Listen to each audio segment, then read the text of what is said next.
नमस्कार प्यारे विद्यार्थियों, मैं संजय गजराज रौनक पब्लिक उच्च माध्यमिक विद्यालय बैरतल कला से एक बार फिर आपके सामने उपस्थित हूँ। इस विद्यालय परिवार के इस एजुकेशन ग्रुप के ये अपने YouTube channel learn with Raunak group पर।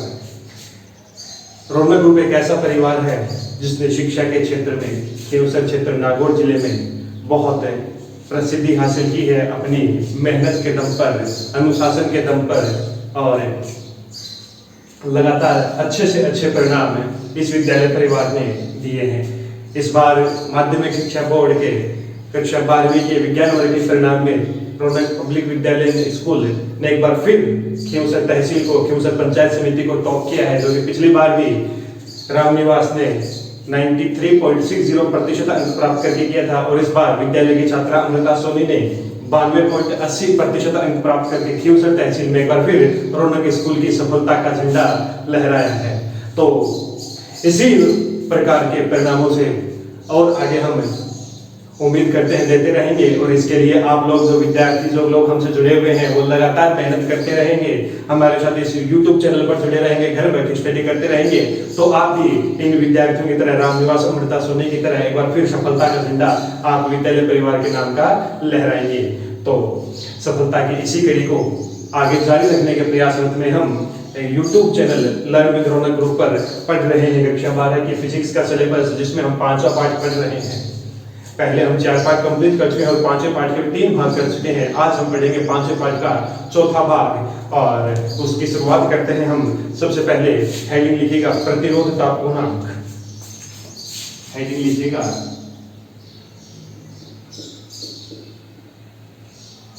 प्रतिरोध ताप गुणांक। प्रतिरोध ताप गुणांक देखिए क्या होता है, लिखिएगा। हम जानते हैं एक बात कि हमने पढ़ा था प्रतिरोध को प्रभावित करने वाले कारक।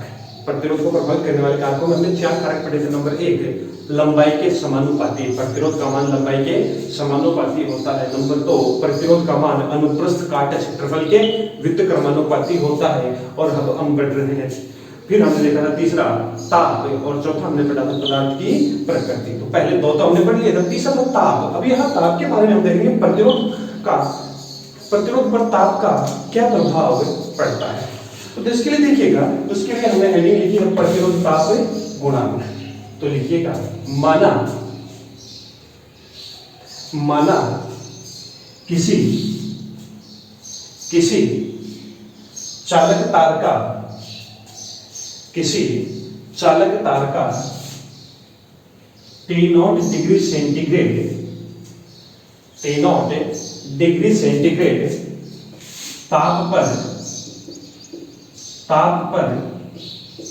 प्रतिरोध R0, ताप पर प्रतिरोध R0 तथा T डिग्री सेंटीग्रेड ताप पर प्रतिरोध RT है।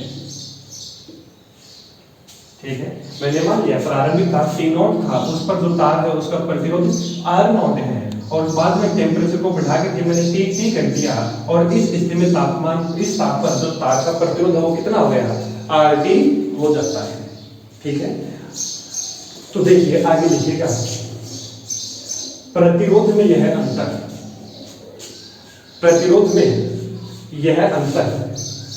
प्रारंभिक प्रतिरोध के समानुपाती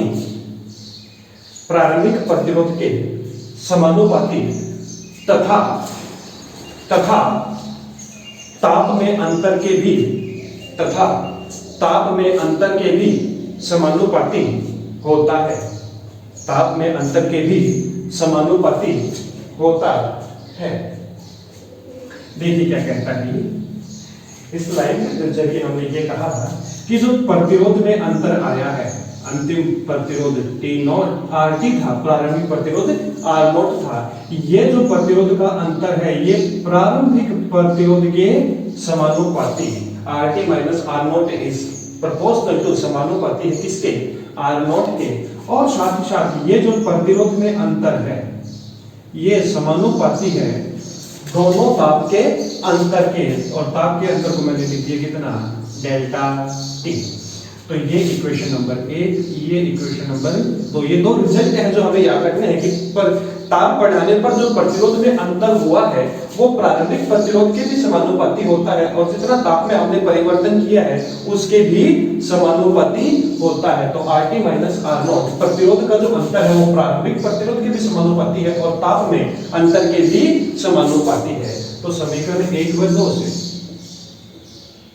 समीकरण 1 व 2 से, समीकरण 1 व 2 से, समीकरण 1 और 2 से मैं लिखूंगा तो RT minus R naught, RT minus R naught ये समानुपाती हो गया आर नॉट डेल्टा टी।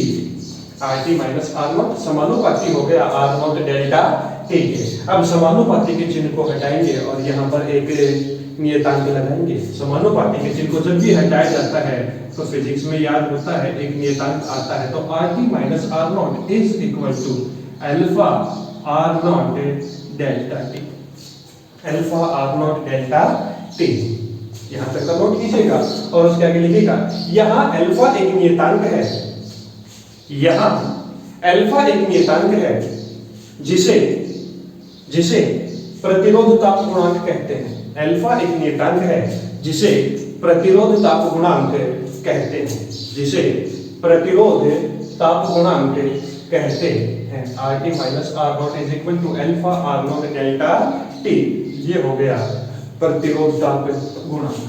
यहां से यदि मैं T टेम्परेचर पर प्रतिरोध का मान निकालूं तो कितना हो जाएगा, पक्षांतर करते हैं आर नॉट का T टेम्परेचर बाद में, पहले T नॉट पर प्रतिरोध हमें पता है, RT पर हमें प्रतिरोध ज्ञात करना हो तो RT ज्ञात कर लेंगे कि T टेम्परेचर बढ़ाने के बाद प्रतिरोध का मान कितना हुआ। तो RT is equal to R naught का पक्षांतर करेंगे तो R naught plus alpha R naught delta T, यहां से आर नॉट कॉमन आ गया और 1 plus alpha delta T. T temperature पर प्रतिरोध का मान कितना हो जाता है, R naught into 1 plus alpha delta T.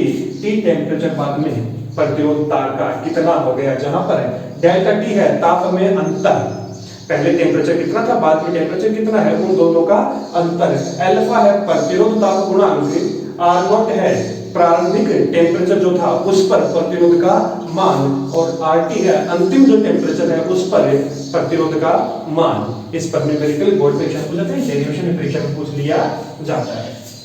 यदि यहाँ से मैं प्रतिरोध ताप गुणांक अल्फा का मान ज्ञात करना हो तो मैं यहाँ से समीकरण से बात यहीं से निकाल लेता हूँ, समीकरण 3 से। यदि मुझे प्रतिरोध ताप गुणांक का मान ज्ञात करना हो तो समीकरण 3 से, समीकरण 3 से। तो अल्फा का मान ज्ञात करना है तो गुणा में इसका पक्षांतर कर देंगे तो अल्फा का मान आ जाएगा RT minus R naught upon R naught delta T. ये यहां से ये आता है अल्फा का मान, ये आता है अल्फा का मान, ठीक है। ये हो गया हमारे पास में प्रतिरोध ताप गुणांक, ये हो गया हमारे पास में प्रतिरोध ताप गुणांक। उसके बाद देखिएगा यदि चालक वस्तु है तो चालक वस्तु के लिए, चालक वस्तु के लिए जो प्रतिरोध ताप गुणांक है अल्फा, उसका मान क्या होता है, धनात्मक होता है। याद रखिएगा चालक वस्तु, चालक पदार्थों के लिए, सुचालक वस्तुओं के लिए अल्फा का मान धनात्मक होता है, जबकि कोचालक वस्तुओं के लिए, कोचालक कहें तथा अर्धचालक, चाहे अर्धचालक वस्तु हो चाहे कुचालक वस्तु हो, दोनों के लिए, अर्धचालक और कुचालक वस्तुओं के लिए अल्फा का जो मान होता है वो कैसा होता है, ऋणात्मक होता है। प्रयोगों द्वारा ज्ञात हुआ कि चालक वस्तु के लिए अल्फा का मान धनात्मक होता है और अर्धचालक और कुचालक वस्तु के लिए अल्फा का मान कैसा होता है, ऋणात्मक होता है। याद रखिएगा। उसके बाद में लिखिएगा अगली हेडिंग, उसके बाद में लिखिएगा अगली हेडिंग नाम है प्रतिरोध पर ताप का प्रभाव। प्रतिरोध पर ताप का प्रभाव, प्रतिरोध पर ताप का प्रभाव।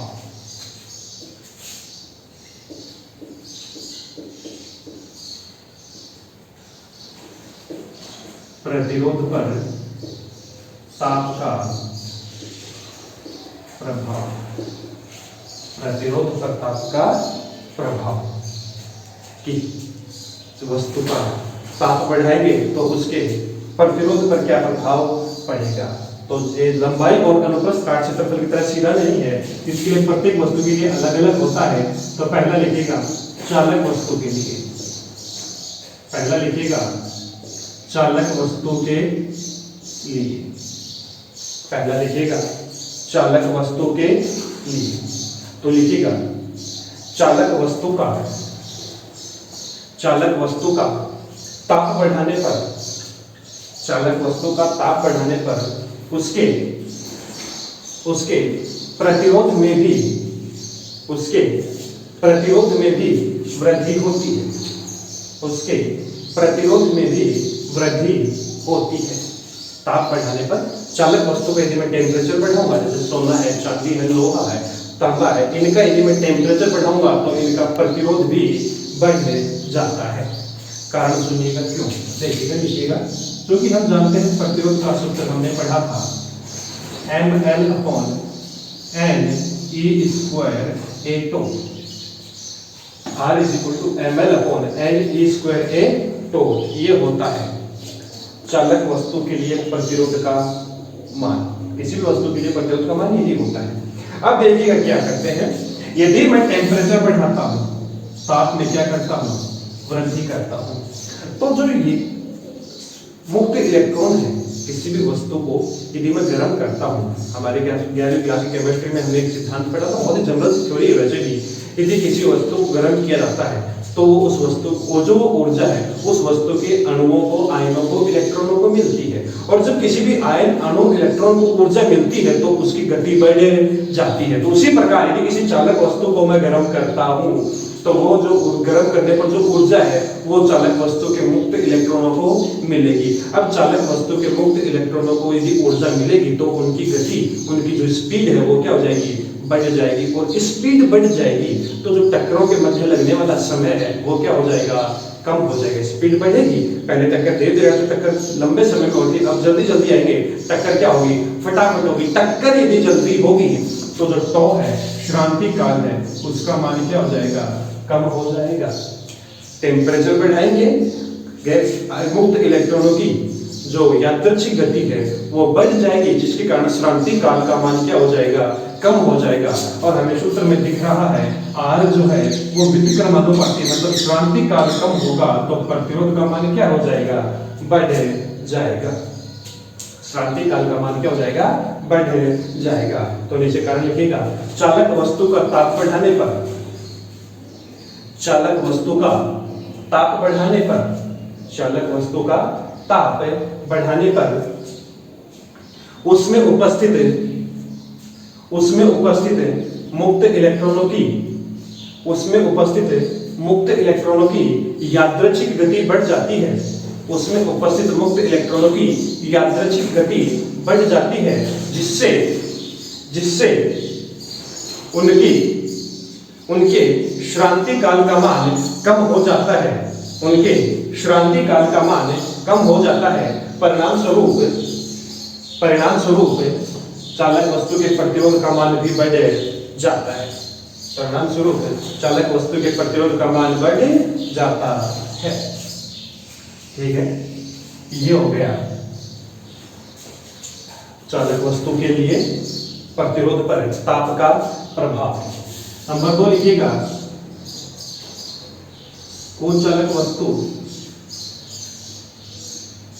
चालक वस्तु या फिर अर्धचालक, दोनों के लिए सेम ही प्रभाव होता है, तो दोनों को हम एक साथ लिख लेते हैं। अर्धचालक वस्तु के लिए, चालक वस्तु के लिए पढ़ लो चाहे अर्धचालक वस्तु के लिए पढ़ लो, दोनों का कंसेप्ट जो है वो सेम ही होता है। तो लिखिएगा कुचालक तथा अर्धचालक वस्तुओं का ताप बढ़ाने पर, कुचालक तथा अर्धचालक वस्तुओं का ताप बढ़ाने पर उनके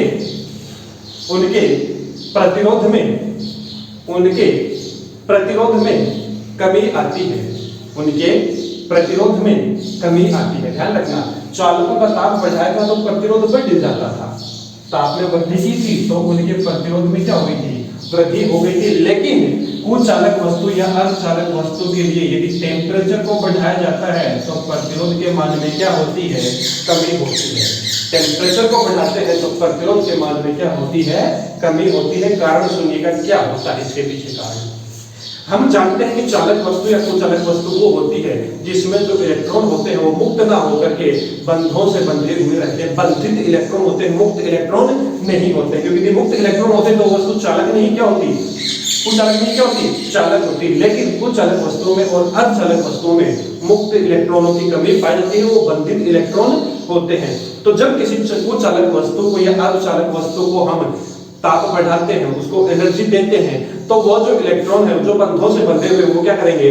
बंध तोड़ देंगे। आपस में जिन बंधों से बंधे हुए इलेक्ट्रॉन वो क्या कर देंगे? बंध तोड़ देंगे। जैसे ही वो बंध तोड़ देंगे तो वो इलेक्ट्रॉन क्या हो जाएंगे? मुक्त इलेक्ट्रॉन हो जाएंगे। और किसी भी वस्तु में मुक्त इलेक्ट्रॉनों की संख्या बढ़ने पर उसकी चालकता बढ़ जाती है। चालकता बढ़ेगी तो प्रतिरोध क्या हो जाएगा? कम हो जाएगा। तो चालक वस्तुओं में ताप बढ़ाने पर प्रतिरोध में क्या होती है? बढ़ोतरी होती है, क्योंकि वहां पर क्रांति काल का मान क्या होता है? कम हो जाता है। लेकिन अर्धचालक वस्तु, कुचालक वस्तु और अर्धचालक वस्तु में ताप बढ़ाते हैं तो प्रतिरोध कम हो जाता है। क्यों? क्योंकि इसमें जो बंधित इलेक्ट्रॉन होते हैं वो बंध तोड़ देते हैं और मुक्त इलेक्ट्रॉनों की संख्या में क्या हो जाती है? वृद्धि हो जाती है। तो नीचे कहा लिखिएगा, क्योंकि कुचालक वस्तुओं के ताप में वृद्धि करने पर, कुचालक वस्तुओं के ताप में वृद्धि करने पर इनमें मुक्त इलेक्ट्रॉनों की संख्या में वृद्धि हो जाती है। इनमें मुक्त इलेक्ट्रॉनों की संख्या में वृद्धि हो जाती है। परिणाम स्वरूप चालकता बढ़ जाती है। अतः प्रतिरोध कम हो जाता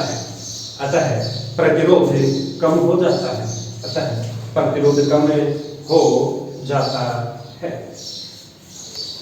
ठीक है, ये था प्रतिरोध पर ताप का प्रभाव। चालक वस्तुओं के लिए अलग प्रभाव होता है और कुचालक वस्तुओं के लिए अलग प्रभाव होता है। अगली हेडिंग लिखिएगा अति चालकता। अति चालकता। अगली हेडिंग लिखिएगा अति चालकता। लिखिएगा वह प्रक्रिया जिसमें किसी पदार्थ को क्रांतिक ताप तक ठंडा किया जाए तो वस्तु के प्रतिरोध का मान शून्य हो जाता है। वस्तु के प्रतिरोध का मान शून्य हो जाता है। इसे अति चालकता कहते हैं। देखिए बिल्कुल सिंपल सी परिभाषा है कि मेरे पास कुछ वस्तु ऐसी होती हैं जिनका टेम्परेचर मैं कम करता जाऊं, एक निश्चित टेम्परेचर ऐसा आ जाता है जिस पर उनका प्रतिरोध का मान क्या हो जाता है? 0 हो जाता है। तो जिस टेम्परेचर पर ये घटना होती है वो टेम्परेचर क्रांतिक ताप कहलाता है और इस प्रक्रिया को अति चालकता कहते हैं और इस पदार्थ को अति चालक पदार्थ कहते हैं। तो वह प्रक्रिया जिसके द्वारा किसी पदार्थ को ठंडा करते गए और एक ऐसी स्थिति आ गई जिस पर उस वस्तु का प्रतिरोध कितना हो जाए? शून्य हो जाए, तो वह जो प्रक्रिया है वह अति चालकता कहलाती है। यह पदार्थ जो अति चालक पदार्थ कहलाता है। और जिस टेम्परेचर पर वस्तु का प्रतिरोध शून्य होता है वह टेम्परेचर क्या कहलाता है? क्रांतिक ताप कहलाता है। वह ताप क्या कहलाता है? क्रांतिक ताप कहलाता है। लिखिएगा अगली हेडिंग में प्रतिरोधों का संयोजन। अगली हेडिंग लिखिएगा प्रतिरोधों का संयोजन। इसमें लिखिएगा प्रतिरोधों को विद्युत परिपथ में दो प्रकार से संयोजित किया जा सकता है। प्रतिरोधों को विद्युत परिपथ में दो प्रकार से संयोजित किया जा सकता है। दो प्रकार से संयोजित किया जा सकता है। नंबर 1 श्रेणी क्रम संयोजन, नंबर 1 श्रेणी क्रम संयोजन और नंबर 2 समांतर क्रम संयोजन। नंबर 1 श्रेणी क्रम संयोजन और नंबर 2 समांतर क्रम संयोजन। नंबर 1 श्रेणी क्रम संयोजन और नंबर 2 समांतर क्रम संयोजन। तो लिखिएगा श्रेणी क्रम संयोजन, पहली हेडिंग लिखिएगा, डिटेल में पढ़ेंगे श्रेणी क्रम संयोजन क्या होता है। लिखिएगा प्रतिरोधों का ऐसा संयोजन, श्रेणी क्रम की परिभाषा लिखिएगा, प्रतिरोधों का ऐसा संयोजन जिसमें प्रत्येक प्रतिरोध पर विभवांतर का मान भिन्न भिन्न, प्रत्येक प्रतिरोध पर विभवांतर का मान भिन्न भिन्न एवं प्रवाहित धारा का मान एक समान होता है। प्रवाहित धारा का मान एक समान होता है, श्रेणी क्रम संयोजन कहलाता है। एक समान होता है, श्रेणी क्रम संयोजन कहलाता है। इस प्रकार के संयोजन में पहले प्रतिरोध का दूसरा सिरा दूसरे प्रतिरोध के पहले सिरे से दूसरे प्रतिरोध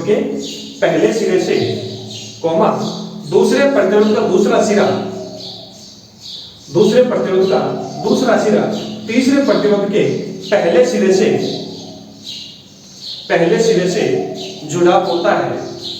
से जुड़ा होता है। देखिए क्या कहता है ये कि प्रतिरोधों का ऐसा संयोजन जिसमें कुछ इस प्रकार से इनको जोड़ा जाए, तो ये जो संयोजन है, ये संयोजन क्या कहलाता है? श्रेणी क्रम संयोजन कहलाता है। ये पहला प्रतिरोध है R1, ये दूसरा प्रतिरोध है R2 और ये तीसरा प्रतिरोध है R3, और ये मैंने मान लिया इस पर V वोल्ट की बैटरी लगा दी। ये हमारी कुंजी है। इस प्रतिरोध के सिरों पर विभवांतर V1 है, इस प्रतिरोध के सिरों पर विभवांतर V2 है और इस प्रतिरोध के सिरों पर विभवांतर V3 है। यदि बैटरी से I विद्युत धारा प्रवाहित होती है तो सभी प्रतिरोधों से एक समान धारा प्रवाहित होती हुई इस प्रकार परिपथ पूर्ण हो जाता है। तो यह हो गई परिभाषा कि जिसमें सभी प्रतिरोधों में प्रवाहित धारा का मान एक समान और प्रत्येक प्रतिरोध पर विभवांतर का मान अलग अलग हो तो वो क्या कहलाता है? श्रेणी क्रम संयोजन कहलाता है। क्या कहलाता है? श्रेणी क्रम संयोजन कहलाता है। डायग्राम ड्रॉ कीजिएगा, नामांकित कीजिएगा और उसके आगे लिखना शुरू कीजिएगा। माना R1, R2, R3 मान के तीन प्रतिरोध V वोल्ट की बैटरी के साथ श्रेणी क्रम में जुड़े हैं। V वोल्ट की बैटरी के साथ श्रेणी क्रम में जुड़े हैं। V वोल्ट की बैटरी के साथ श्रेणी क्रम में जुड़े हैं। माना इन प्रतिरोधों के सिरों पर विभवांतर क्रमशः V1, V2, V3 है। क्रमशः V1, V2, V3 है तथा परिपथ में प्रवाहित विद्युत धारा का मान कैपिटल I है। परिपथ में प्रवाहित विद्युत धारा का मान कैपिटल I है। अतः तो यदि यहाँ विभवांतर V1 है, ये V2 है, ये V3 है, तो ये कुल विभवांतर इस V वोल्ट की बैटरी से ही आया है। तो मैं कह सकता हूँ कि जो कुल वोल्टेज है बैटरी का वो V1 plus V2 plus V3 के इक्वल होगा। तो V is equal to V1 plus V2 plus V3, capital V is equal to V1 plus V2 plus V3, इस प्रकार ये होगा। आगे देखिएगा, अब मैं यहाँ से कह सकता हूँ क्योंकि प्रथम प्रतिरोध के लिए प्रथम प्रतिरोध के लिए जो ओम का नियम है, ओम के नियम से, ओम का नियम कहता है V = IR, पहले प्रतिरोध पर विभवांतर का मान V1 है, I धारा का मान, पहले प्रतिरोध में सभी में धारा I समान प्रवाहित हो रही है I, और प्रतिरोध का मान कितना है R1, तो V1 = कितना हो गया IR1, V1 = कितना हो गया IR1।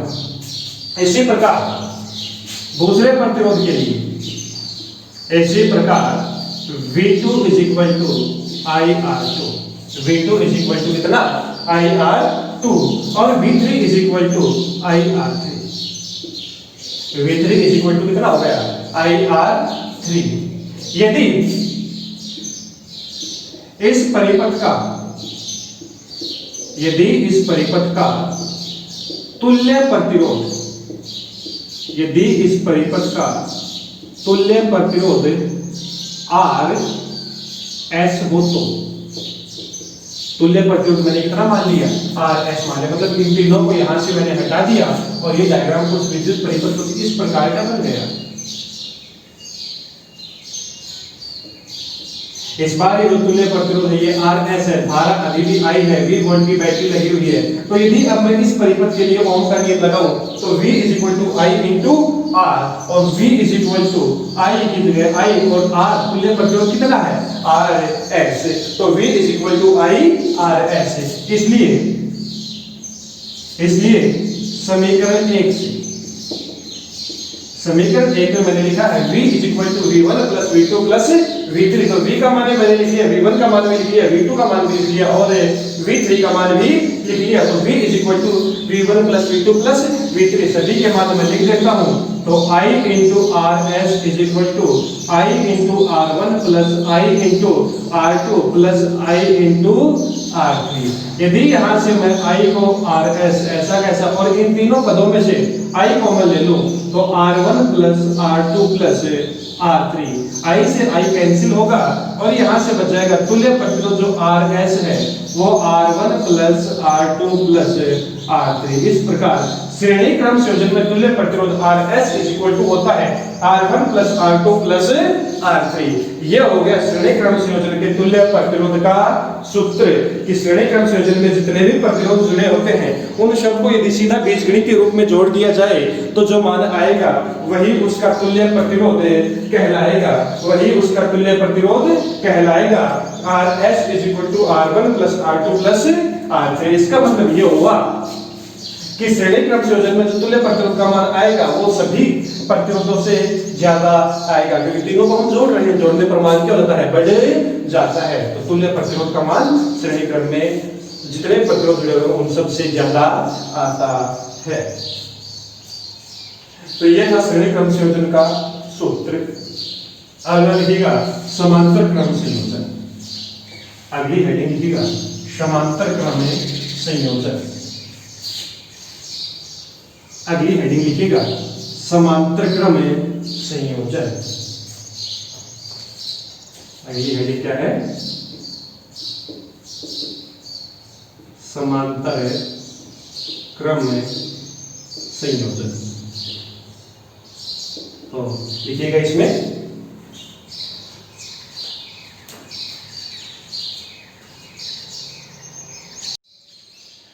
प्रतिरोधों का ऐसा संयोजन है, प्रतिरोधों का ऐसा संयोजन है जिसमें, प्रतिरोधों का ऐसा संयोजन है जिसमें प्रत्येक प्रतिरोध पर विभवांतर का मान एक समान, प्रत्येक प्रतिरोध पर विभवांतर का मान एक समान एवं प्रवाहित धारा का मान, एवं प्रवाहित धारा का मान भिन्न भिन्न होता है, प्रवाहित धारा का मान भिन्न भिन्न होता है, प्रवाहित धारा का मान भिन्न भिन्न होता है, समांतर क्रम संयोजन कहलाता है, समांतर क्रम संयोजन कहलाता है। इस प्रकार के संयोजन में, इस प्रकार के संयोजन में सभी प्रतिरोधों का प्रारंभिक सिरा, सभी प्रतिरोधों का प्रारंभिक सिरा एक बिंदु पर सभी प्रतिरोधों का प्रारंभिक सिरा एक बिंदु पर तथा दूसरा सिरा दूसरे बिंदु पर जुड़ा होता है, दूसरे बिंदु पर जुड़ा होता है। देखिए क्या कहता है कि ऐसा संयोजन जिसमें जितने भी प्रतिरोध हैं उन सब का प्रारंभिक सिरा एक बिंदु पर और अंतिम सिरा किसी दूसरे बिंदु पर एक साथ जुड़ा हुआ हो, तो इस प्रकार का जो संयोजन है वो क्या कहलाता है? समांतर क्रम संयोजन कहलाता है। ये तीन प्रतिरोध मैंने मान लिए R1, R2 और R3 V वोल्ट की बैटरी के साथ मैंने जोड़ दिए, और इसकी परिभाषा में हमने ये लिखा है कि तीनों जितने भी प्रतिरोध जुड़े होते हैं सब पर विभवांतर का मान एक समान होता है और धारा का मान अलग अलग होता है। तो यदि यहाँ V वोल्ट की बैटरी से I विद्युत धारा प्रवाहित होती है तो पहले प्रतिरोध में धारा I1 जाएगी, दूसरे में I2 जाएगी और तीसरे में धारा I3 जाएगी, और तीनों पर जो वोल्टेज का मान आएगा, विभवांतर का मान होगा, वो एक समान होगा। तीनों प्रतिरोधों पर विभवांतर का मान कैसा होगा? एक समान होता है। तो डायग्राम ड्रॉ कीजिएगा और लिखना शुरू कीजिएगा। माना तीन प्रतिरोध R1, R2, R3, माना तीन प्रतिरोध R1, R2, R3 V volt की बैटरी के साथ समांतर क्रम में जुड़े हैं। V वोल्ट की बैटरी के साथ समांतर क्रम में जुड़े हैं। प्रत्येक प्रतिरोध में से प्रवाहित धारा का मान I1, I2, I3 है। प्रत्येक प्रतिरोध में से प्रवाहित धारा का मान I1, I2, I3 है। इस परिपथ का तुल्य प्रतिरोध Rp है। तो ये तुल्य प्रतिरोध मैंने Rp माना है, तो ये डायग्राम कुछ ऐसा बन जाएगा। तीनों प्रतिरोधों को हटाएंगे, उसकी जगह एक प्रतिरोध Rp मान का प्रतिरोध लगाएंगे, और ये हमारा यहाँ पर है बैटरी V वोल्ट की बैटरी, और ये हमारी यहाँ पर कुंजी। तो ये डायग्राम कुछ इस प्रकार का बन जाएगा। ठीक है, तो तुल्य प्रतिरोध Rp, धारा I है, V वोल्ट की बैटरी के साथ के कुंजी हमने साथ में जोड़ रखी है। तो चित्रानुसार जो कुल धारा है I वो आगे जाकर के तीन भागों में बंट रही है। तो नीचे लिखेगा चित्रानुसार I = I1 + I2 + I3। कुल धारा का मान तीन भागों में बंट रहा है। I = I1 + I2 + I3। तो इस प्रकार मैं लिख दिया I = I1 + I2 + I3। ओम के नियम से चर्चा यदि मैं करूं तो ओम के नियम से पहले प्रतिरोध के लिए प्रथम प्रतिरोध R1 के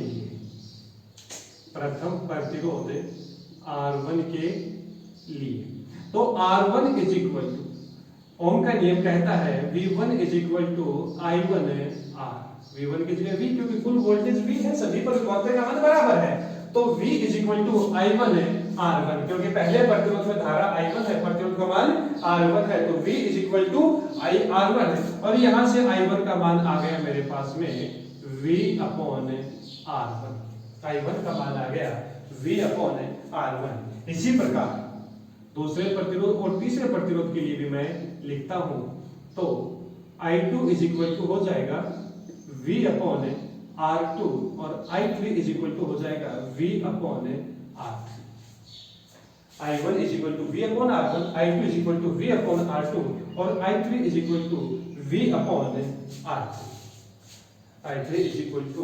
V/R3। अब यदि मैं तुल्य प्रतिरोध के लिए बात करूं, तुल्य परिपथ के लिए बात करूं, तो जो कुल धारा I है वो कुल वोल्टेज तो V है, लेकिन तुल्य प्रतिरोध जो है वो कितना माना है मैंने Rp। ये जो ओम का नियम लगाया मैंने इस परिपथ के लिए लगाया है, प्रतिरोध का मान Rp, धारा का मान I, वोल्टेज का मान V।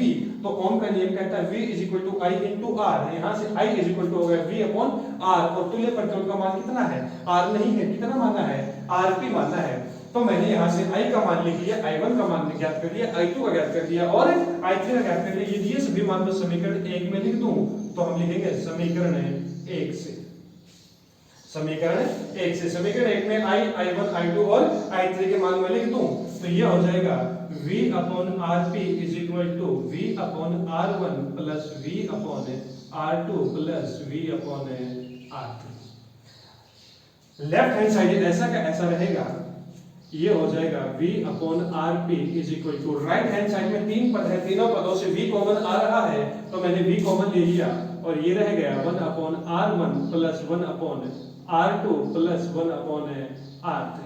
V से V कैंसिल होगा और ये हो जाएगा 1 upon RP is equal to 1 upon R1 plus 1 upon R2 plus 1 upon R3। तो ये आ गया समांतर क्रम संयोजन का तुल्य प्रतिरोध 1 upon RP is equal to 1 upon R1 plus 1 upon R2 plus 1 upon R3। इस प्रकार हमने यहाँ पर तुल्य प्रतिरोध का मान ज्ञात कर लिया समांतर क्रम संयोजन के लिए। समांतर क्रम संयोजन के लिए तुल्य प्रतिरोध 1 upon RP is equal to 1 upon R1 plus 1 upon R2 plus 1 upon R3। यह हुआ हमारा समांतर क्रम संयोजन का तुल्य प्रतिरोध। तो श्रेणी क्रम संयोजन का तुल्य प्रतिरोध भी हमने ज्ञात कर लिया, समांतर क्रम संयोजन का भी तुल्य प्रतिरोध हमने ज्ञात कर लिया है। तो यह हुआ हमारा प्रतिरोधों का संयोजन है। डायग्राम के साथ इसका डेरिवेशन नोट कीजिएगा। श्रेणी क्रम संयोजन का तुल्य प्रतिरोध किस प्रकार ज्ञात किया जाता है, समांतर क्रम संयोजन का तुल्य प्रतिरोध किस प्रकार ज्ञात किया जाता है, यह हमने बड़े ही अच्छे से सीख लिया है। अब लिखिएगा अगली हेडिंग जिसका नाम है सेल का विद्युत वाहक बल।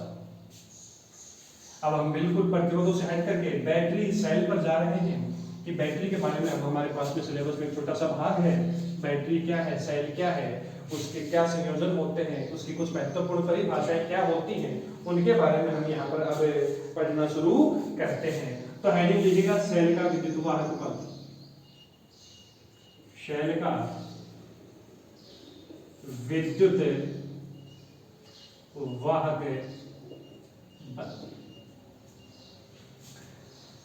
क्या होता है सेल का विद्युत वाहक बल। तो उससे पहले हम सेल के बारे में चर्चा करते हैं, बैटरी के बारे में चर्चा करते हैं। देखिए बैटरी के बारे में हमें ज्यादा कुछ पता नहीं करना, हमें इतना पता करना है कि बैटरी में दो टर्मिनल होते हैं।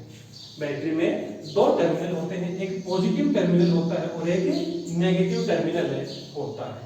बैटरी में दो टर्मिनल होते हैं, एक धनात्मक टर्मिनल पॉजिटिव होता है और एक नेगेटिव टर्मिनल ऋणात्मक सिरा होता है। तो लिखिएगा विद्युत वाहक बल की परिभाषा। यदि कोई सेल खुले परिपथ में हो, यदि कोई सेल खुले परिपथ में हो तो उसके दोनों टर्मिनल के मध्य विभवांतर को विद्युत वाहक बल कहते हैं। विभवांतर को विद्युत वाहक बल कहते हैं। सेल के विद्युत वाहक बल को कैपिटल E से प्रदर्शित किया जाता है। सेल के विद्युत वाहक बल को कैपिटल E से प्रदर्शित किया जाता है।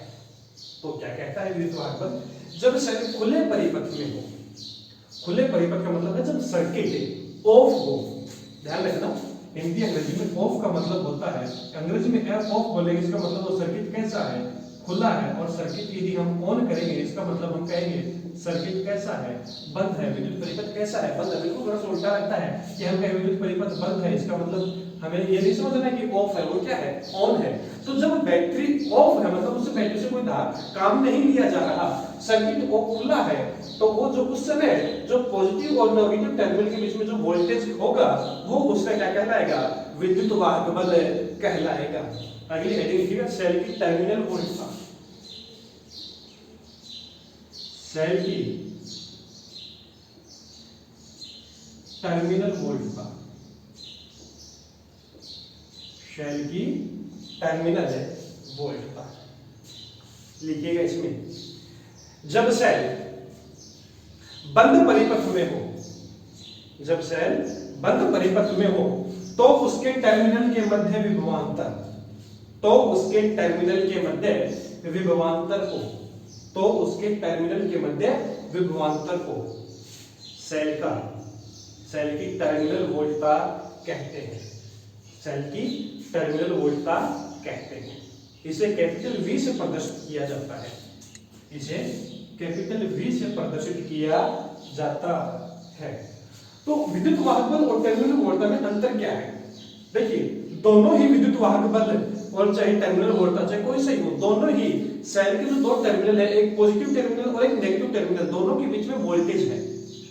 दोनों ही सेल के टर्मिनल के बीच में क्या है? वोल्टेज है। लेकिन यदि सर्किट ऑफ है, खुला परिपथ है, तो वो क्या कहलाता है? वो जो वोल्टेज है वो क्या कहलाता है? विद्युत वाहक बल। और यदि सर्किट को मैं ऑन कर दूं, बंद परिपथ कर दूं, तो फिर वो क्या कहलाता है? सेल की टर्मिनल वोल्टा कहलाती है। लिखिएगा अगली हेडिंग, शेल का आंतरिक प्रतिरोध। शेल का आंतरिक प्रतिरोध, शेल का आंतरिक प्रतिरोध लिखिएगा। इसमें शेल का आंतरिक प्रतिरोध लिखिएगा परिभाषा, सेल के घोल के अंदर, सेल के घोल के अंदर आयनों के प्रवाह में बाधा को, सेल के घोल के अंदर आयनों के प्रवाह में बाधा को, प्रवाह में बाधा को सेल का आंतरिक प्रतिरोध कहते हैं। सेल का आंतरिक प्रतिरोध कहते हैं। इसे स्मॉल आर से प्रदर्शित करते हैं। इसे स्मॉल आर से प्रदर्शित करते हैं। तो सेल के घोल के अंदर आयनों के प्रवाह में बाधा को क्या कहते हैं? सेल का आंतरिक प्रतिरोध कहते हैं। तो जब देखेगा इसको क्या कैसे है, ये आंतरिक प्रतिरोध क्या कहां से आया, इसके लिए हम सेल को थोड़ा सा और डिटेल में पढ़ते हैं। केमिस्ट्री आपने पढ़ा होगा, सेल कुछ ऐसा होता है, उसे प्राथमिक सेल हो, उसे द्वितीयक सेल हो, उसमें ये पॉजिटिव टर्मिनल मान लिया और ये नेगेटिव टर्मिनल मान लिया। और हम जानते हैं सेल के अंदर एक विद्युत अपघट्य भरा होता है। किसी में ZnSO4 होता है, किसी में ये CuSO4 होता है। यहाँ पर एक विद्युत अपघट्य भरा हुआ होता है। ये आपने केमिस्ट्री में पढ़ा होगा, 11वीं में पढ़ा होगा, 12वीं में भी आता होगा। तो सेल के अंदर, कोई घोल के अंदर एक इलेक्ट्रोड पॉजिटिव की जुड़ी होती है और एक इलेक्ट्रोड नेगेटिव का जुड़ा हुआ होता है। जब इस सर्किट को हमने चालू किया तो घोल के अंदर जैसे ZnSO4 मान लिया, जिंक सल्फेट मान लिया, तो ये क्या करेगा? घोल यदि जिंक सल्फेट का है तो यहाँ पर ये जो जैसे ही सर्किट इसमें विद्युत धारा प्रवाहित होगी तो ये एक बनेगा Zn+2 और एक SO4 2-। ये जो विद्युत अपघट्य है आयनों में टूट जाता है। विद्युत अपघट्य क्या होता है? आयनों में टूट जाता है। ये जो धनात्मक है Zn+2, ये इसके नेगेटिव टर्मिनल इलेक्ट्रॉन की ओर जाने की कोशिश करता है, और ये जो नेगेटिव आयन है SO4 सल्फेट आयन जो है, ये इसके पॉजिटिव टर्मिनल की ओर जाने की कोशिश करता है। तो जब ये यहाँ से टूटा हुआ जिंक इधर जाएगा तो यहाँ बीच में इसको ZnSO4 के जो अन्य आयन मिलेंगे उससे क्या होगी? टक्कर होगी। वही क्या इसकी रुकावट है, बाधा है। आयन के मार्ग में वो क्या है? बाधा है। और वही बाधा इसकी क्या कहलाता है? सेल का आंतरिक प्रतिरोध कहलाता है। तो सेल के घोल के अंदर आयनों के मार्ग में जो रुकावट आई है, जिस प्रकार की भी रुकावट होगी, वही रुकावट उसकी क्या कहलाती है? आंतरिक प्रतिरोध कहलाता है। और आंतरिक प्रतिरोध को स्मॉल आर से प्रदर्शित करते हैं। आंतरिक प्रतिरोध किससे प्रदर्शित करते हैं? स्मॉल आर से प्रदर्शित करते हैं। सेल के आंतरिक प्रतिरोध को स्मॉल आर से प्रदर्शित किया जाता है। लिखिएगा अगली हेडिंग, लिखिएगा अगली हेडिंग, सेल के विद्युत वाहक बल, सेल के विद्युत वाहक बल कोमा टर्मिनल वोल्टता, विद्युत वाहक बल कोमा टर्मिनल वोल्टता एवं आंतरिक प्रतिरोध के मध्य संबंध। सेल के विद्युत वाहक बल, टर्मिनल वोल्टता और आंतरिक प्रतिरोध के मध्य संबंध तो मैंने मान लिया। तो शॉर्ट में हेडिंग लिखे तो EVR के मध्य संबंध। E विद्युत वाहक बल, V टर्मिनल वोल्टता और स्मॉल r क्या है? आंतरिक प्रतिरोध। तो तीनों के मध्य क्या संबंध होता है? विद्युत वाहक बल, टर्मिनल वोल्टता और आंतरिक प्रतिरोध के मध्य संबंध क्या होता है? तो मैंने मान लिया ये मेरे पास एक बैटरी है जिसका विद्युत वाहक बल है कैपिटल E, और इस सेल का जो आंतरिक प्रतिरोध है वो मैंने मान लिया कितना है? स्मॉल r है। यह एक बाह्य प्रतिरोध कैपिटल R और K कुंजी से जुड़ा हुआ है। यहाँ पर मैंने वोल्टेज को टर्मिनल वोल्टता को नापने के लिए एक वोल्ट मीटर लगा दिया। ठीक है, तो लिखिएगा माना एक सेल का विद्युत वाहक बल कैपिटल ई, माना एक सेल का विद्युत वाहक बल कैपिटल ई एवं आंतरिक प्रतिरोध स्मॉल आर है, एवं आंतरिक प्रतिरोध स्मॉल आर है, आंतरिक प्रतिरोध स्मॉल आर है। यदि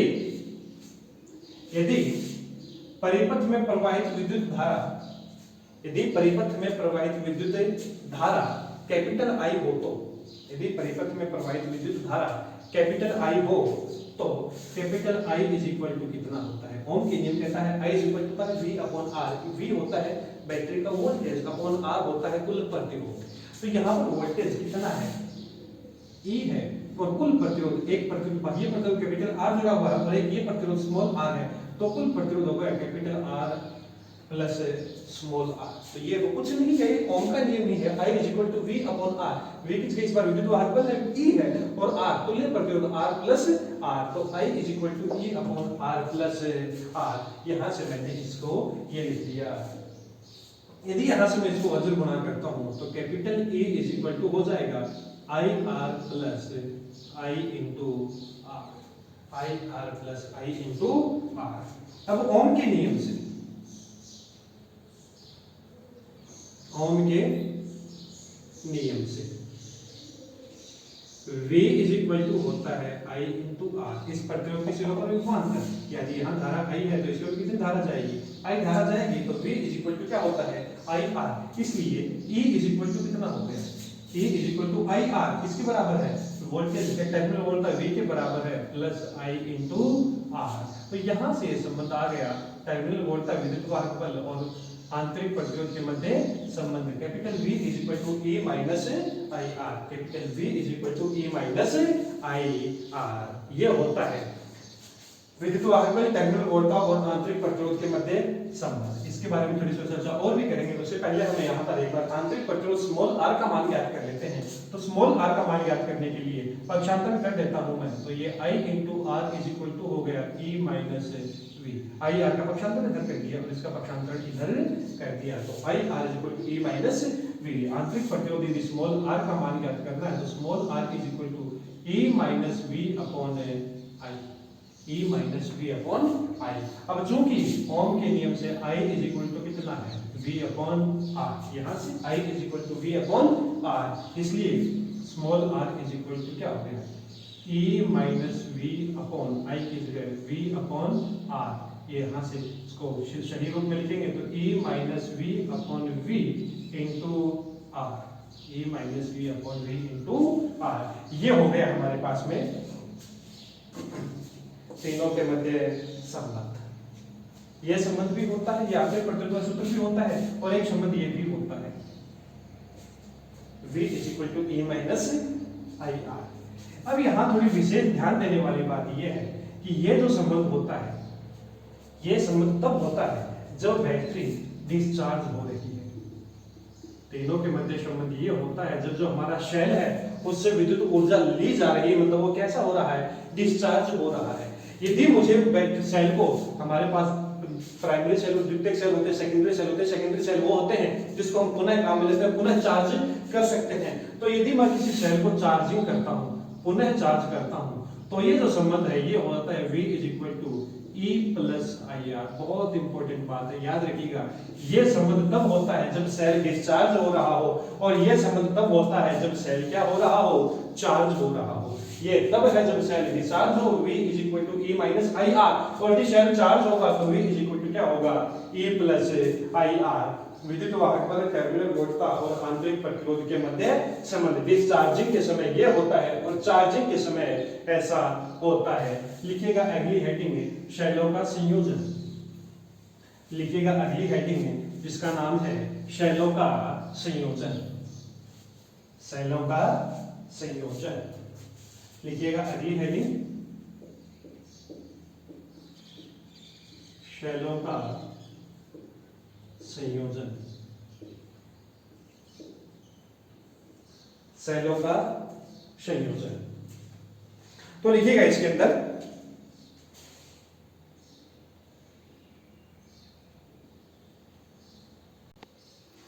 सेलों का संयोजन। तो देखिए विद्युत परिपथ में लिखेगा, विद्युत परिपथ में सेलों को दो प्रकार से जोड़ा जा सकता है। विद्युत परिपथ में सेलों को दो प्रकार से जोड़ा जा सकता है। नंबर 1 श्रेणी क्रम संयोजन और नंबर 2 समांतर क्रम संयोजन।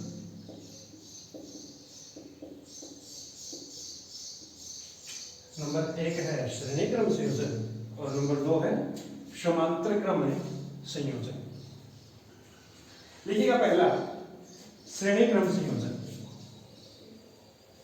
लिखिएगा पहला श्रेणी क्रम संयोजन।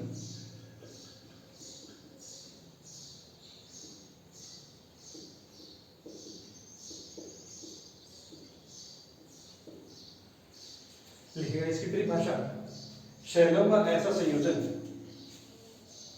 शैलों का ऐसा संयोजन जिसमें प्रत्येक सेल में से प्रवाहित धारा, प्रत्येक सेल में से प्रवाहित धारा एक समान, प्रत्येक सेल में से प्रवाहित धारा एक समान तथा विभवांतर का मान भिन्न भिन्न होता है। विभवांतर का मान भिन्न भिन्न होता है। सेलों का श्रेणी क्रम संयोजन कहलाता है। सेलों का श्रेणी क्रम संयोजन कहलाता है। देखिए जोड़ने का तरीका वही होगा इसमें कि पहले सेल का दूसरा सिरा दूसरे सेल के पहले सिरे से, दूसरे सेल का दूसरा सिरा तीसरे सेल के पहले सिरे से जुड़ा हो। ये कुछ इस प्रकार हम इसमें यहाँ पर काम करते हैं। कुछ इस प्रकार का हम यहाँ पर इसमें जोड़ेंगे।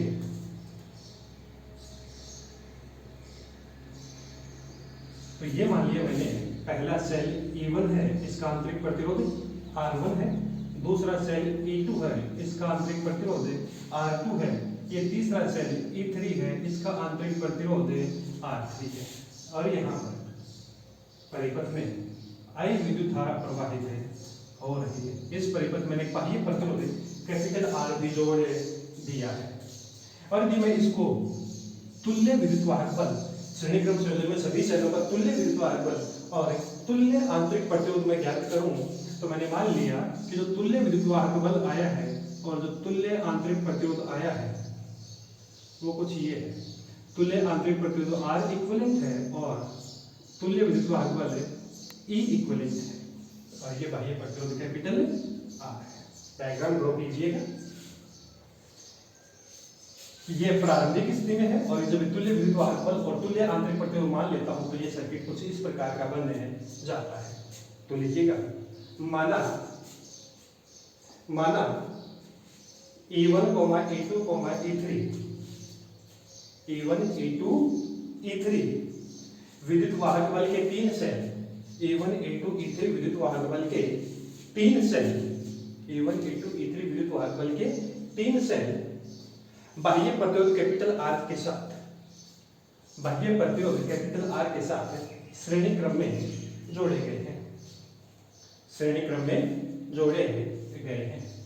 इन प्रतिरोध, इन सेलों के आंतरिक प्रतिरोध, इन सेलों के आंतरिक प्रतिरोध क्रमशः R1, R2, R3 है। आंतरिक प्रतिरोध क्रमशः R1, R2, R3 है। माना इन सेलों पर विभवांतर, माना इन सेलों पर विभवांतर क्रमशः V1, V2, V3 हैं। इन सेलों पर विभवांतर V1, V2, V3 हैं तथा परिपथ में प्रवाहित धारा कैपिटल I है। परिपथ में प्रवाहित धारा कैपिटल I है। अतः परिपथ में प्रवाहित धारा कैपिटल I है। अतः तो यदि कुल वोल्टेज V हुआ तो V is equal to V1 plus V2 plus V3। कुल वोल्टेज V तो पहले का वोल्टेज प्लस दूसरे का वोल्टेज प्लस तीसरे का voltage V is equal to V1 plus V2 plus V3। अब बात करता हूं प्रथम सेल के लिए। प्रथम सेल के लिए अभी हमने विद्युत वाहक बल, आंतरिक प्रतिरोध और टर्मिनल वोल्टता के मध्य संबंध सुना देखा, और वो था V is equal to E minus I R. पहले सेल पर वोल्टेज का मान V1 है, विद्युत वाहक बल का मान E1 है, धारा I है और आंतरिक प्रतिरोध R1 है। तो V1 is equal to E1 minus I R1। प्रथम सेल के लिए V1 is equal to E1 minus I R1। इसी प्रकार दूसरे सेल के लिए बात करूं मैं, इसी प्रकार दूसरे सेल के लिए बात करूं तो V2 is equal to A2 minus I R2। V2 is equal to A2 minus I R2। तीसरे सेल के लिए V3 is equal to E3 minus I R3। V3 is equal to E3 minus I R3। तीनों cell के लिए लिख लिए। अब परिणामी परिपथ के लिए मैं बात करूं, परिणामी परिपथ के लिए, परिणामी परिपथ के लिए अब ये जो सारा वोल्टेज है वो अब किस पर जाएगा, इस बैटरी पर जाएगा। तो इस बैटरी पर कुल वोल्टेज V, तुल्य विद्युत वाहक बल E इक्विवेलेंट, धारा वही है I और R की जगह क्या जाएगा R इक्विवेलेंट। तो V इज इक्वल टू हो गए E equivalent minus I R equivalent. ठीक है, इसको मैंने नाम दिया था समीकरण नंबर 1। यहाँ तक का लिख लीजिएगा, फिर मैं इसको रफ करता हूँ। यहाँ तक का नोट कीजिएगा और फिर मैं यहाँ से इसको रफ करता हूँ। तो समीकरण 1 से आगे लिखिएगा, समीकरण 1 से। समीकरण 1 में V, V1, V2 और V3 है और इन सभी के मान मैंने ज्ञात कर दिए हैं। वो मान मैं समीकरण 1 में रखूंगा तो V की जगह लिखूंगा E equivalent minus I into R equivalent is equal to V1 की जगह है E1 minus I R1, E2 की जगह E2 माइनस आई R2 और V3 की जगह है E3 माइनस आई R3। इसको मैं थोड़ा सा व्यवस्थित तरीके से लिखता हूँ, E equivalent minus I R equivalent is equal to E1, E2, E3 तीनों को मैं एक साथ लिखता हूँ, E1 plus E2 plus E3। ये बाकी जो तीन पद बच गए, तीनों में माइनस और I कॉमन है, अंदर ब्रैकेट क्या रह जाएगा R1 plus R2 plus R1 plus R2 plus R3। अब यदि मैं दोनों पक्षों की तुलना करता हूं, दोनों पक्षों की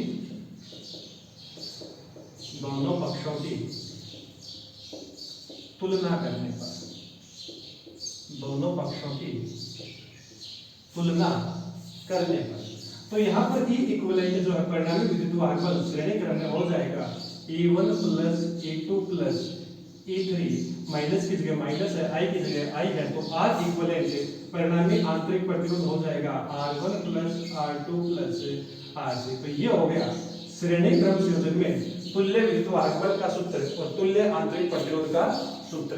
तो मतलब जितने भी बैटरी सेल जुड़े हुए हैं उन सबके विद्युत वाहक बलों को जोड़ देता हूं तो वो उस परिपथ का श्रेणी क्रम संयोजन का तुल्य विद्युत वाहक बल आ जाएगा, और यदि उनके आंतरिक प्रतिरोधों को जोड़ देता हूं तो वो उस संयोजन का तुल्य आंतरिक प्रतिरोध आ जाता है। अगली हेडिंग लिखिएगा, नाम है समांतर क्रम संयोजन। अगली हेडिंग लिखिएगा, नाम है समांतर क्रम संयोजन। अगली हेडिंग जिसका नाम है समांतर क्रम संयोजन। समांतर क्रम संयोजन लिखिएगा, सेलों का ऐसा संयोजन, सेलों का ऐसा संयोजन जिसमें प्रत्येक सेल पर वोल्टता का मान एक समान, प्रत्येक सेल पर वोल्टता का मान एक समान एवं प्रत्येक सेल पर वोल्टता का मान एक समान एवं विद्युत धारा का मान अलग अलग होता है, विद्युत धारा का मान अलग अलग होता है, सेलों का समांतर क्रम संयोजन कहलाता है। सेलों का समांतर क्रम संयोजन कहलाता है। सेलों का समांतर क्रम संयोजन कहलाता है। तो देखिए इसके अंदर क्या होगा, जोड़ने का तरीका वही होगा। ये हमारा पहला सेल है जिसका विद्युत वाहक बल E1 है, आंतरिक प्रतिरोध R1 है। ये हमारा दूसरा सेल जिसका विद्युत वाहक बल E2 है, आंतरिक प्रतिरोध R2 है। यदि ये इस प्रकार जुड़े हुए हों तो ये क्या कहलाता है, सेलों का समांतर क्रम संयोजन। और एक ये बाह्य प्रतिरोध कैपिटल R के साथ जुड़े हुए हैं। पहले प्रतिरोध में मान लिया धारा, पहले बैटरी से धारा I1 प्रवाहित होती है, दूसरी बैटरी से प्रवाहित धारा I2 होती है और ये मिलकर I बन जाती है इस बिंदु पर। तो I = I1 plus I2। Diagram draw कीजिएगा, डायग्राम ड्रॉ कीजिएगा और लिखिएगा, माना A1 तथा A2 विद्युत वाहक बल के दो सेल, माना A1 तथा A2 विद्युत वाहक बल के दो सेल, A1 तथा A2 विद्युत वाहक बल के दो सेल एक बाह्य प्रतिरोध कैपिटल R के साथ, एक बाह्य प्रतिरोध कैपिटल R के साथ समांतर क्रम में जोड़े गए हैं, समांतर क्रम में जोड़े गए हैं। इन सेलों के आंतरिक प्रतिरोध, इन सेलों के आंतरिक प्रतिरोध क्रमशः, इन सेलों के आंतरिक प्रतिरोध क्रमशः R1 तथा R2 है, R1 तथा R2 है, एवं इनसे प्रवाहित धारा का मान, इनसे प्रवाहित धारा का मान I1 एवं I2 है, इनसे प्रवाहित धारा का मान I1 एवं I2 है। अतः प्रथम सेल के लिए, अतः प्रथम सेल के लिए, पहले सेल के लिए वापस मैंने वही लिखा कि V = A1 minus I1 R1, A1 =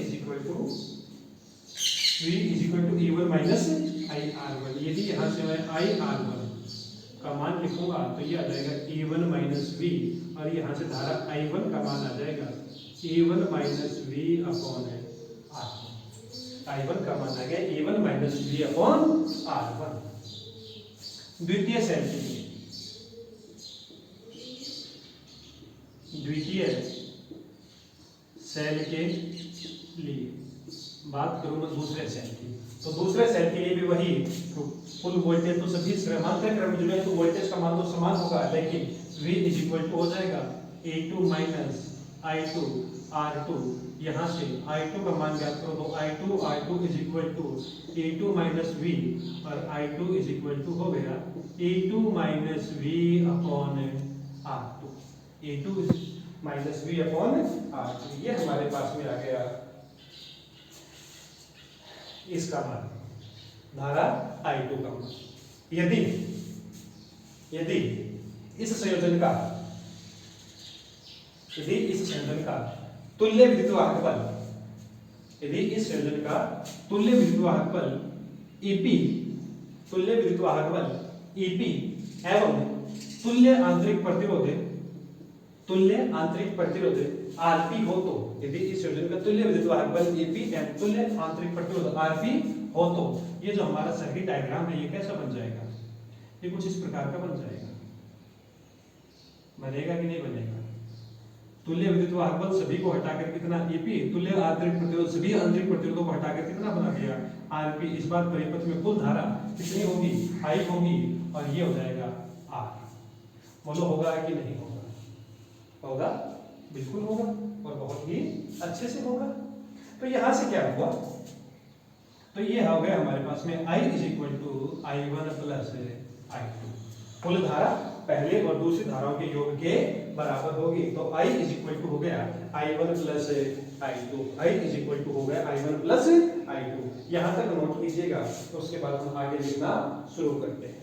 यहाँ तक आप I1 का मान ज्ञात कर लिया, I2 का मान ज्ञात कर लिया, और I = इस तुल्य प्रतिरोध, तुल्य जो परिपथ है इसके लिए हमने I = लिख लिया I1 प्लस I2। इसको मैं रफ कर रहा हूँ और आगे का नोट कीजिएगा।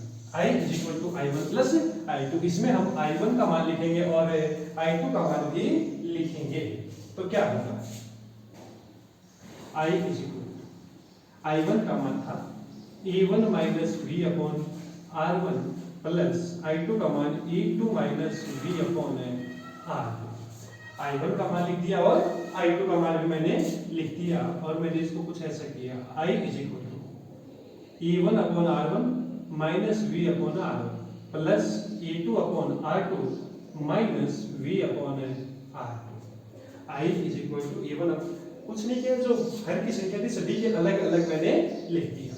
तो मैंने इसको कुछ यहाँ वापस सही शुद्ध करके लिखा, तो ये E वाले पदों को एक साथ लिखा, तो E1 upon R1 plus E upon E2 upon R2 minus V common आएगा इन दोनों पदों में, और ये हो जाएगा 1 upon R1 plus 1 upon R2, 1 upon R1 plus 1 upon R2।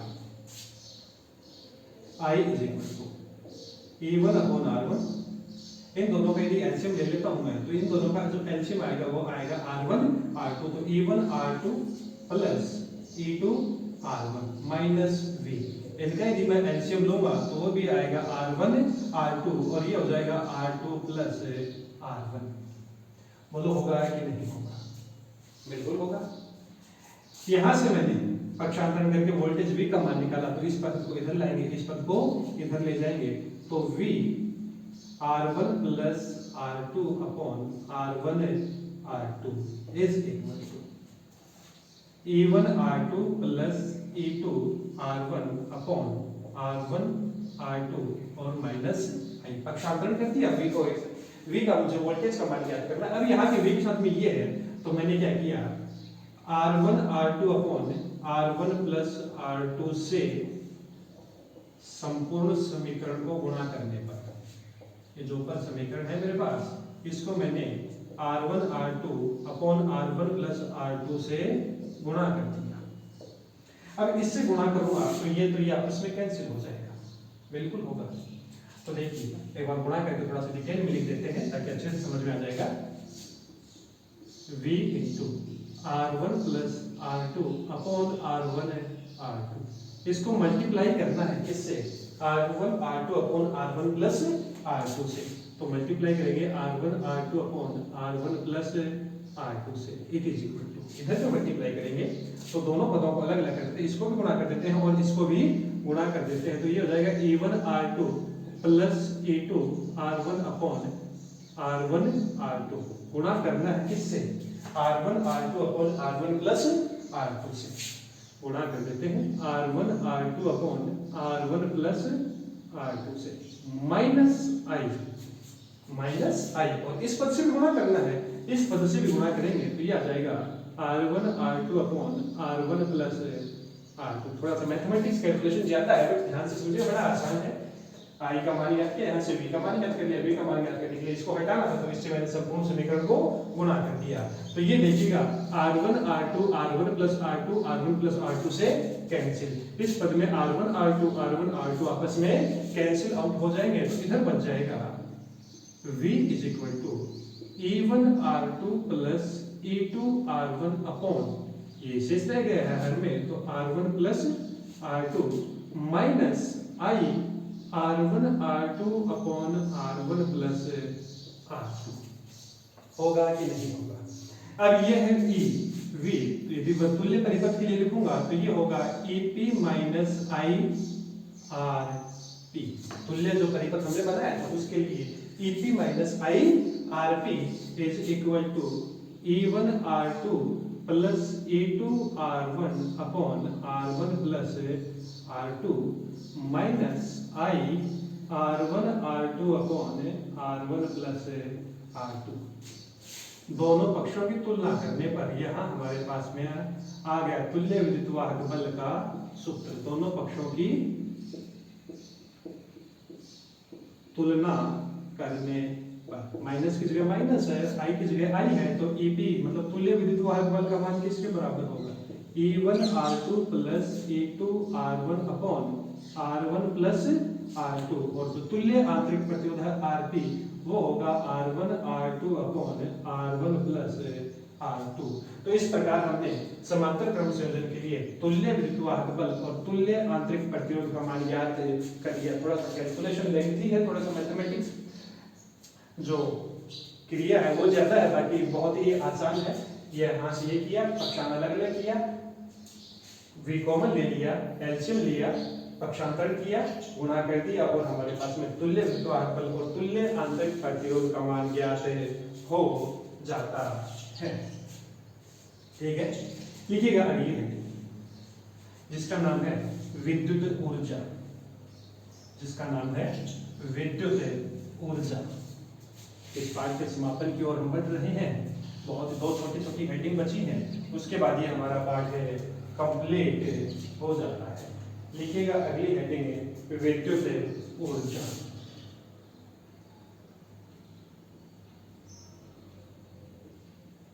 विद्युत ऊर्जा लिखिएगा। विद्युत ऊर्जा की परिभाषा क्या है? किसी विद्युत स्रोत द्वारा निश्चित समय में किए गए कार्य को, किसी विद्युत स्रोत द्वारा निश्चित समय में किए गए कार्य को विद्युत ऊर्जा कहते हैं।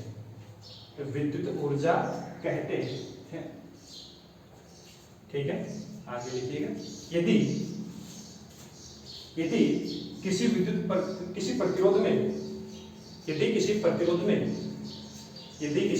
प्रतिरोध में स्मॉल डी समय में Q आवेश प्रवाहित होता है, यदि किसी प्रतिरोध में T समय में Q आवेश प्रवाहित होता है तो प्रतिरोध से प्रवाहित धारा I = Q/T होता है कि नहीं होता? बिल्कुल होता है। I होता है Q/T। अब चूंकि हम जानते हैं W कितना होता है? QV होता है। W क्या होता है?